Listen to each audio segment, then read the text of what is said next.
যে মুরগি এসে পড়েছে সাজ্জাদ দেখেন খাই কিভাবে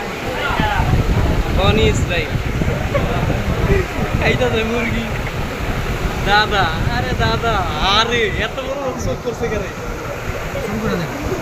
হ্যাঁ ঠিক আছে রিয়াজুল ইয়ে নাই হ্যাঁ ভাই কমায়া খান ভাই কমায়া খান ভাই আমাকে এখনো দেয় নাই আপনারা খাওয়া শেষ আমাকে দেয় নাই তোমাকে খাওয়া শেষ হয়ে গেল আমাকে দেয় নাই এখনো দেখছো মশলা মশলা বস খাইতেছে লাইলন পিস্টন আরে ভাই আমাকে বাগেরটা পাইনি এখনো